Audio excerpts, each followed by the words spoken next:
एक महिला को अल्लाह ने अपने अर्श से सलाम भेजा था, जो कि एक अद्वितीय सम्मान था। यह वही महान महिला मेरी नानी खदीजा थीं, जिनके प्रति अल्लाह का यह विशेष प्रेम और सम्मान था। पैगंबर मोहम्मद सल्लल्लाहु अलैहि खदीजा से असीम और गहरा प्यार करते थे। उनका रिश्ता केवल पति पत्नी का नहीं, बल्कि आत्मिक और भावनात्मक जुड़ाव का था। पैगंबर अक्सर कहते थे, क़यामत के उस भयानक और कठिन दिन में जब कोई भी किसी को नहीं पहचानेगा, जब हर आत्मा अपने कर्मों के बोझ तले दबी होगी, उस विकट परिस्थिति में भी मैं अपनी प्यारी और वफादार खदीजा को कभी भूल ना जाऊं, ये मेरी दिली इच्छा है। खदीजा के निधन के बाद पैगंबर ने खुद अपने पवित्र हाथों से उन्हें दफन और कफन किया, जो उनके गहरे प्रेम और सम्मान का प्रतीक था। उन्होंने कब्र के सामने खड़े होकर अत्यंत विनम्रता और करुणा के साथ दुआ की। उनकी आंखों में आंसू थे और दिल में गहरा दर्द।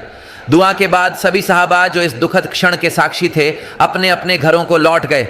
अबू बकर रजे, जो पैगंबर के सबसे करीबी साथी थे, ने आदरपूर्वक कहा, ऐ अल्लाह के नबी, चलिए अब घर लौट चलते हैं। दफन का कार्य समाप्त हो गया है, कफन भी हो गया है और दुआ भी पूरी हो गई है।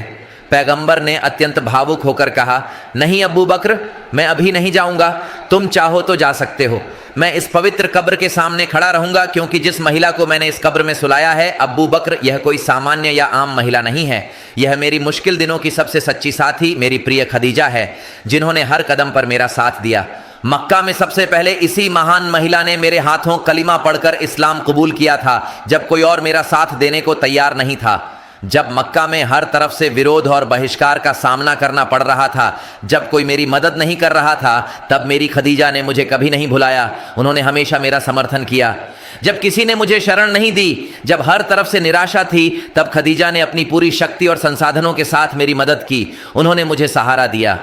मक्का के अत्याचारी लोगों ने मुझे और मेरे परिवार को 3 साल तक सियाबे अबी तालिब में एक प्रकार की जेल में रखा था, जहां हमें भोजन और पानी तक की कमी का सामना करना पड़ा। मेरी प्यारी खदीजा उस कठिन समय में भी उस जेल के अंदर मेरे साथ थीं।